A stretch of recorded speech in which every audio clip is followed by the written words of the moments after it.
Qul ya qaumi, katakanlah wahai kaumku. Wa ya qaumi. Jadi dah berhujah dengan mereka. Ini bukan first time datang cakap kepada mereka. Ini selepas beberapa hujah dan ditegakkan hujah. Dan mereka ni bila berdebat, mereka tahu perkara ni. Tuan-tuan nak tengok orang berhujah ni, tengok ke parlimen, tengok orang berhujah ni memang sama persis. Degil betul. Tak mau terima kebenaran. Itu dia. Macam di parlimen tu. Di parlimen mana? Malaysia dia ada. Saya ingat bila Singapura pun tak nampak. Di Malaysia dia itu. Dah tentu dah betul. Kedai itu lagi nak. Ini degil gila kita cakap kan. Ada banyak orang di parlimen. Nanti saya pula di parlimen cakap Kagau je Mas Malik. Jaga orang ni parlimen tu banyak. Kalau nak jadi sarkis pergi ke parlimen. Dah lagi masuk parlimen. Jaga besok Ustaz buat parlimen. Jadi setelah berdebat dan ditegakkan hujah masih lagi berdegil, sekarang last. Apa nak cakap dengan Qul, katakan kepada mereka. Tengok setelah berdebat dan hujah memang tak nak terima. Memang mereka ni dah apa ni kita cakap dah nak kekal lah di atas kekufuran. Ya qaumi, wahai kaumku, malu ala makanatikum, beramallah. Kalau saya cakap beramallah, beramallah atas makanatikum. Makanatikum ada yang ditafsirkan ala manhajikum, beramallah atas manhaj kamu, agama kamu. Beramallah, ini amil, aku juga beramal juga atas manhaj aku, atas jalan aku. Beramallah. Kalau dah degil sangat, buatlah. Kau nak menyembah berhala ke, nak buat itu. Ini bukan suruh mereka menyembah berhala tau. Pasal lepas tu ada warning. Fasawfa ta'lamun. Kalau dia kata fasawfa ta'lamun, berarti apa? Bila kita cakap dengan anak kita, buatlah, nanti kau tahu kan. Nanti kau tahu kan nanti ya. Itu bukan suruh buat. Itu apa? Amaran. Itu warning, ancaman. Jadi buatlah, beramallah kamu di atas manhaj kamu itu, di atas cara beramal, cara agama kamu. Aku pun beramal dengan cara agama aku. Itu satu pendapat. Lagi satu pendapat, malu ala makanatikum, iaitu buatlah apa yang kamu buat untuk menentang aku. Sungguhnya aku pun akan beramal, berusaha juga. Itu satu tafsiran. Ada dua tafsiran. Fasawfa ta'lamun, maka kamu akan tahu kelak nanti, mayatihi adabu yukhzihi.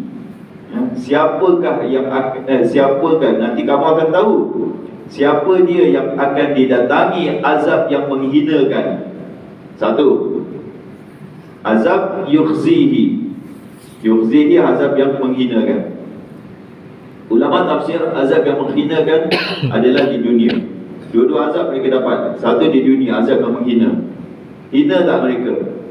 Hina lah. 300 orang kalahkan 1,000 orang. Macam kita cakap lah, main bola 4 orang kalahkan 11 orang. Macam mana kalau JDT kalah dengan 4 orang?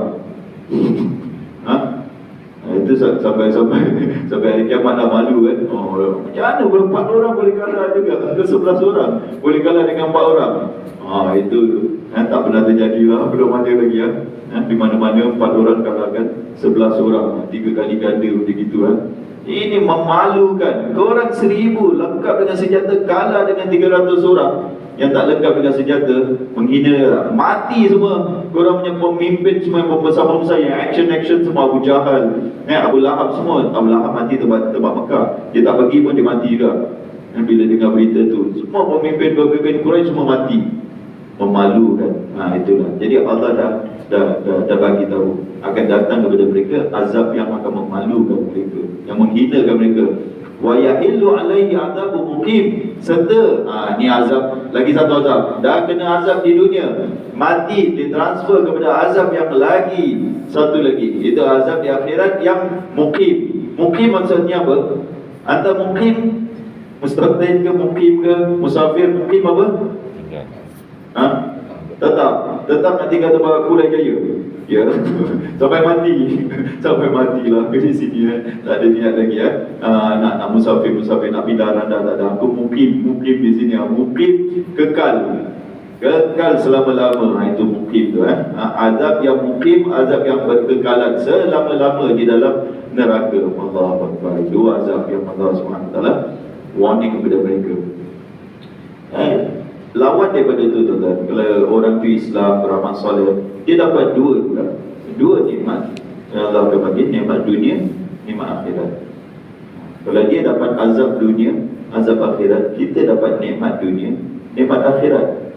Nikmat orang tengok tuan-tuan, kita sejuk menggigil, sejuk beku. Mereka di rumah tu sejuk lah. Tak ada aircon pun duduk. Mana ada rumah aircon malam je tidur tak beraircon pun panas semua, kipas semua panas tingkap tak boleh buka semua, apa semua. Kita nikmat beramal dapat aircon. Mana siapa nak bagi aircon? duduk sedap dengan aircon, sejuk pula, menggigil. Kemudian Allah SWT berfirman, inna anzalna alaikal kitaba lin-nasi bil haqq. Sesungguhnya kami telah menurunkan kepada kamu wahai Rasul Al-Kitab, kitab iaitu Al-Quran, Linnas. Linnas ini dia punya dia untuk manusia. Jadi diturunkan kitab ni untuk manusia. Kita jenis apa tuan-tuan? Manusia ke? Binatang ke? Jin ke? Apa ke apa? Kita manusia. Jadi Allah turunkan untuk siapa kitab ni? Untuk kita lah. Jadi diturunkan kitab ni untuk siapa? Al-Quran ni. Kalau awak tak nak baca, untuk siapa ni kitab ni? Untuk orang mati ke? Tak ada. Untuk kita, untuk manusia. Untuk manusia ni kitab ni. Bil haq. Bil haq ada dua tafsiran. Satu, isi kandungan dia adalah haq, kebenaran. Di dalam dia mengandungi kebenaran. Satu, bil haq adalah turunnya adalah dengan cara yang benar. Sumber daripada Allah SWT, turun dengan cara yang benar. Kadang ada orang cakap kebenaran, tapi cara dia bukan cara yang benar. Bukan cara yang benar, melalui syaitan lah, melalui kahin, macam-macam lah. Tapi dia bil haq itu dengan wahyu Allah SWT. Jadi inilah kitab yang diturunkan kepada kita. Yang menakutkan faman ihtada, oleh itu maka faman ihtada, siapa yang ihtada ni dia tulisnya mendapat hidayat. Siapa yang mengikuti, dia senang dia punya tafsiran. Siapa yang membaca, dia mula-mula baca. Kalau baca pun tak nak, macam mana nak ikut? Kalau baca pun tak nak, macam mana nak ikut? Baca dulu, kena baca. Baca Quran ni bukan seminggu sekali, seminggu satu ayat. Bukan, baca Quran, nama dia Quran. Baca dia banyak tuan-tuan. Quran ni baca banyak. Jangan fikir baca satu ayat je lah, satu hari je. Itu bukan Quran. Quran dia baca dia. Berapa? Kalau sahabat seminggu sekali khatam. Jadi dia baca Al-Baqarah tu seminggu sekali tau tuan-tuan. Seminggu sekali. Semua surah dia baca seminggu sekali. Kita Al-Baqarah nari khatam. Next time baca Al-Baqarah bila? Nantilah tahun depan. Allahu Akbar. Macam mana nak jadi ahlul Quran, umat Quran? Macam gitu ke? Orang seminggu sekali, sebulan sekali jadilah, sebulan sekali Al-Baqarah baca. Kalau rutin dia kan sebulan sekali baca Al-Baqarah. Jangan setahun sekali baca Al-Baqarah. Allahu Akbar. Jadi nama dia Quran, kena baca banyak. Baca. Bila banyak baca, banyak ikut. Lepas tu ikut perintah dia, arahan dia di dalam Al-Quran. Itulah ihtada. Ihtada ni siapa yang dapat petunjuk Al-Quran. Aku dapat petunjuk daripada Al-Quran. Macam mana petunjuk? Macam mana dapat petunjuk? Kita cakap kita dapat petunjuk. Macam mana? Macam mana? Aku dapat petunjuk macam mana? Dapat ilmu Dapat ilmu. Daripada itu dapat ilmu, itulah petunjuk. Dapat petunjuk. Kalau kita buka manual apa, kita tak tahu macam mana nak repair ni semua, tengok manual, tengok. Itulah petunjuk. Kita ada masalah kehidupan, kita ada masalah ni, tengok kepada Al-Quran. Oh, dapat petunjuk daripada Al-Quran. Bila buka Al-Quran dia dapat petunjuk dia. Kenapa orang tak dapat petunjuk daripada Al-Quran? Dia tak cari petunjuk daripada Al-Quran. Dia buka Al-Quran bukan untuk cari petunjuk. Cari apa? Nanti buka Al-Quran nak cari apa? Nak apa? Agak-agaknya tanya ni kan, kenapa? Awak pergi library ambil buku dia untuk apa? Kenapa ambil buku ni? Ambil buku. Kita ambil Al-Quran untuk apa? Baca je lah. Baca je. Nak baca untuk apa? Dapat pahala lah daripada duduk simpang-simpang ni. Dia baca dapat pahala kan. Duduk baca dapatlah pahala. Pahala jangan cakap tak dapat. Dapat petunjuk tak? Dapat petunjuk tak? Lepas ni baru aku tahu lah, surah ni cakap apa, surah ni suruh apa, surah ni ada tak? Senang tak ada lah. Dan dia kata tuan saya pun sama juga macam itu. Tak ada. Tak dapat petunjuk lah. Dapat pahala dapat. Pahala dapat lah. Tak dapat petunjuk. Kalau nak dapat petunjuk, kena terjemahan. Kena baca terjemahan, faham, lepas tu ikut. Ya Allah, baca ya Allah. Kalau tuan-tuan baca Al-Quran, nak cari petunjuk, cuba niat macam gitu je. Ya Allah, beri aku petunjuk ya Allah dengan Al-Quran ni. Dan tengok dia punya akan datang. Saya tak tahulah macam mana cara dia. Ini kerja Allah SWT. Banyak kawan-kawan bila saya share, dia cakap, wah nampak baru-baru ni orang surau saya dah buat lah apa yang Ustaz suruhkan. Memang lah Ustaz, memang dia buka je nak cari petunjuk. Buka mana-mana muka surat nak cari petunjuk daripada Allah. Memang kena. Dia ada masalah apa pun rumit semua ada petunjuk. Sehingga kan yang baru ni cakap, jiran saya ni nak pindah ni, takut jiran lain macam mana ni. Buka Al-Quran. buka Al-Quran. Nah itu sampai ke itu pun dia buka Al-Quran. Dahsyat kan. Saya satu kali tu ada keluarga meeting keluarga, berkumpul macam usrah keluarga. Satu orang cakap, boleh saya join tak keluarga awak punya usrah? Saya dalam perjalanan, nak join ke tak join? Nak ajak ke tak ajak? Nak ajak ke tak ajak? Ni keluarga nanti tak sedap pula. Orang luar ada kan, nak cakap isu-isu keluarga atau tak nak, tak sedap pula. Dia dah nak ikut dah, nak ikut sama-sama. Ambil Quran dan tengok jawapan dia. Buka je, innahu laisa min ahli. Sesungguhnya dia bukan daripada golongan keluarga kamu. Kata-kata anak Nabi Nuh yang kata-kata Allah terhadap aman. Tapi kita ambil pengajaran dia.